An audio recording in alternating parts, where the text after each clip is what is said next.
It's the first day of the e-scooter ban and reactions on the ground have been mixed. Since the ban was announced in Parliament on Tuesday, yesterday in fact, some people whom ST spoke to have welcomed the ban, but riders have expressed their unhappiness, especially those who use e-scooters for work, now mainly food delivery riders.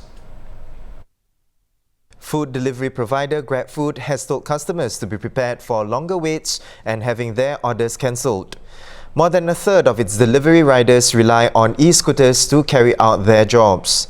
Meanwhile, Deliveroo will stop working with errand riders who continue to use e-scooters on footpaths. Deliveroo said there's minimal impact as PMDs and power-assisted bicycles are used by about 5% of their fleet of 6,000 riders. There are about 7,000 food delivery riders in Singapore who use e-scooters, the majority believed to be working for Grab. And of course, the Straits Times team took to the streets to find out if e-scooter riders are still plying the footpath and what riders think. Usually, I've seen a lot of PMD riding around this hour, but for today, I see fewer PMD because of this kind of ban.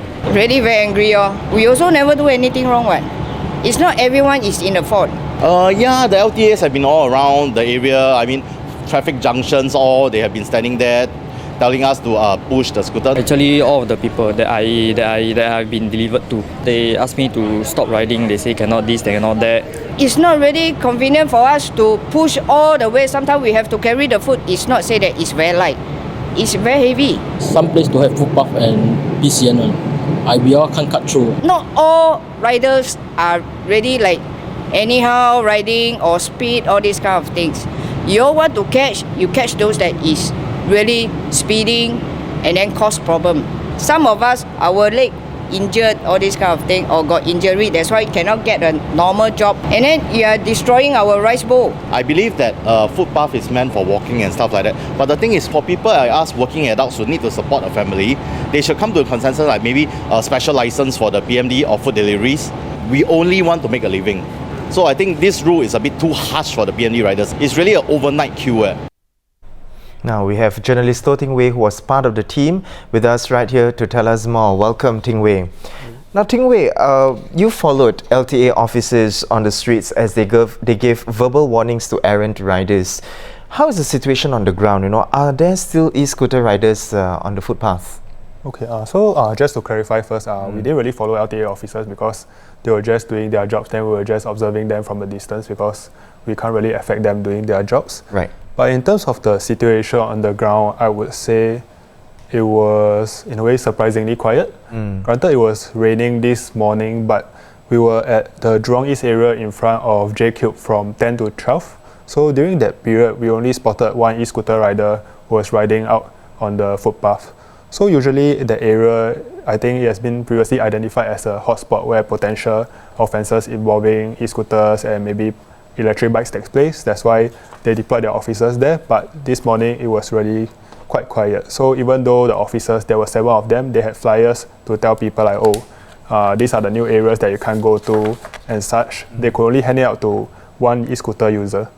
So after that, during lunchtime, we went to another place where the food delivery riders will park their motorbikes or their e-scooters while waiting to pick up orders. So there, I think we spotted about, maybe 5 or 6 e-scooter users during that period. And in terms of the mood, obviously they are upset because it's like their jobs have been affected quite a lot. It's like for us, if they take away our computer and ask us to work on our mobile phone, I guess it's a similar kind of thing. Yeah. So all of them were saying that it's too sudden because it's just less than 24-hour notice and then the ban kicks in, and they are worried about what will happen after, say, when the authorities start enforcing it strictly from January. Yeah, and Ting Wei, on that matter, one of the worst hit by the ban, of course, would be the food delivery riders, like you mentioned. Many delivery riders use e-scooters as their main form of transport. People could potentially lose their source of income. Now, how are the food delivery companies coping with this new rule? So we have 3 food delivery companies here, the 3 major ones, Foodpanda, GrabFood and Deliveroo. So in terms of Foodpanda, it has been a bit of radio silence on the media front so far, but I know that they are reaching out to their food delivery riders to have a survey to ask them how will they cope with this. new ban, and then like what vehicles will they switch to, how will they prefer Foodpanda can help them cope. In terms of GrabFood, it's the only one that has come out to say that users who like end users, meaning you and me when we order food, will be affected. Because for them, more than one third of their rider fleet is made up of e-scooter riders, and I think it's quite a significant amount, in the thousands. So probably majority of the 7,000 e-scooter food delivery riders that Dr. Lam mentioned in Parliament yesterday. So they have already said that for us users, we might have to be prepared for longer waiting time and increased cancellation rates, because these e-scooter users, they are unable to fulfill as many orders, maybe using their feet, or they have just stopped working. So the last one for Deliveroo, they say there won't be much impact on their customers because only about 5% of their 6,000 riders use e-scooters and also electric bikes for their jobs. So basically, they have come out to say that for the remaining e-scooter users, if they are caught flouting rules, meaning continuing to ride on footpaths from today, they will stop working with these riders. And beyond the e-scooter ban, Ting Wei, experts say that it's more crucial to build a viable walkway network for first and last mile commuters. If you could elaborate on that. So I guess the main issue now, and that's why we have the ban and all the previous issues before, is that it seems that Singapore's infrastructure currently is not able to support efficient path sharing. So meaning that for me as a pedestrian, I'm not able to share paths with e-scooter users in a way that's completely safe. Because maybe due to various restrictions, because due to space restrictions, our paths aren't that wide, and in terms of separation of the cycling paths and footpaths, it's not so clear yet.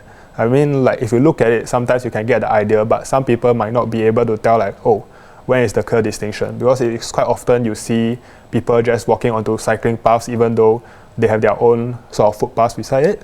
And in terms of the cycling network in Singapore, it's only 440 km long at the moment, about that. They have said that they will increase it to triple it by 2030.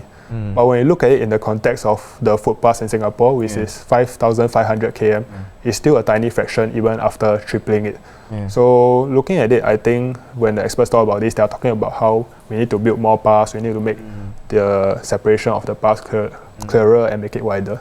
Now let's focus back on the ban. Of course, it has taken effect starting today, and we've seen a spike on e-scooter listings being sold on Carousel yesterday and today. Now, as a reminder again, if you could share with us, how can people dispose of their non-compliant e-scooters? So LTA launched this early disposal incentive scheme back around late September.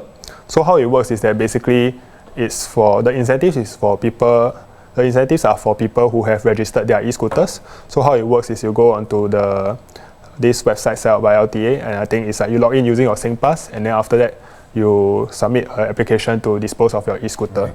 So there are around 200, now more than 200, because LTA just increased the number of disposal points around Singapore. So these disposal points, they are not permanent. So they will be at this location, maybe in Woodlands for one day, and then next day they'll be in a different part of Woodlands. So people who want to dispose their e-scooters can go look at the LTA's website for more information about this. So those who dispose their registered e-scooters before end of this year, they will get a $100 incentive, which is quite good considering the current situation. And those who do have scooters that are not registered, they can still dispose of their e-scooters, because you don't want to keep a fire hazard at home. But then you just won't get the $100. So the most important thing one can do now is not to just leave the e-scooter at home or throw it at their boy there, because at the end of the day, it's still a fire hazard in a way. So best to dispose of it properly. So there you have it. Proper disposal is certainly very important, right, Ting Wei? Once again, thank you so much, Ting Wei, for coming onto the show to share with us more on the day one of the e-scooter ban. Now we see a lot of comments from all our netizens here commenting on our Facebook post. Of course, to keep abreast of the updates on this ban, you can visit our website at straitstimes.com.